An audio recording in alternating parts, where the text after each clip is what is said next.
स्पष्ट हो गया है कि ये हमारे विरुद्ध कार्य किया जा रहा है। सबसे समस्या ये है कि जब हमारे घर में हमने चौकीदार रखा हुआ है और हम कहीं चले गए, हमारे घर में कोई घटना होती है तो हम सबसे पहले किसको पकड़ेंगे?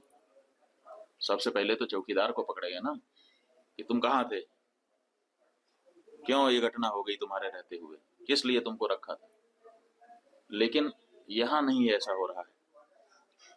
यहाँ जो है कहते तो हैं कि हम चौकीदार हैं, लेकिन चौकीदारी अगर की गई होती, हाँ चौकीदार अगर अपने काम में पक्का होता है तो उसके ऊपर आक्रमण करके उसको कोई मार दे, लेकिन फिर कहा जाता है कि इस चौकीदार ने अपना निभाया। यहाँ तो कुछ पता ही नहीं है, कोई लड़ा ही नहीं उनसे, किसी ने उनको रोकने की कोशिश ही कहीं नहीं की। वो आए, घटना की, आराम से चले गए, कहीं पर उनको कोई बाधा नहीं। कहाँ है चौकीदार? और चौकीदार के बारे में चर्चा ही नहीं हो रही है। अब कह रहे हैं हम उनको सबक सिखा देंगे, हम ये कर देंगे, हम वो कर देंगे। पाकिस्तान की धरती से आए थे। अरे भाई, पाकिस्तान की धरती से आए थे, इतनी जल्दी कैसे पता चल गया आपको?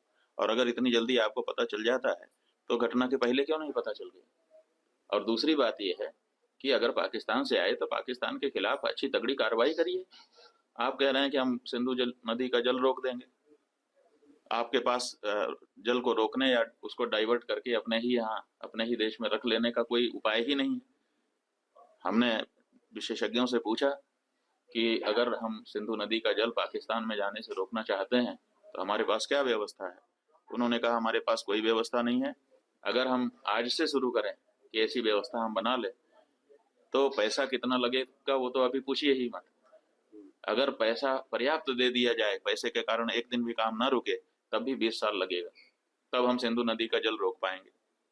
तो ऐसी परिस्थिति में हम ये कह दे रहे हैं कि हम सिंधु नदी का जल रोक लेंगे। और टेलीविजन के एंकर हमने सुना, वो कह रहे थे बूंद बूंद के लिए तरसेगा पाकिस्तान, एक गिलास शुद्ध पानी नहीं मिल पाएगा, खेती नष्ट हो जाएगी, बिजली नष्ट हो जाएगी, ये हो जाएगा, वो हो जाएगा। गजब बता रहे थे, ऐसा लग रहा था कि जैसे प्यास तो लग ही गई पाकिस्तान को। और इधर विशेषज्ञ बता रहे हैं कि हमारे पास पानी को रोक लेने का कोई उपाय ही नहीं। तो ये जो बातें हैं ये समझ से बाहर है। हमारा ये कहना है कि घटना बहुत बड़ी हुई है, इससे बहुत सारी शिक्षा समझ लेने की आवश्यकता है, सबक लेने की आवश्यकता है।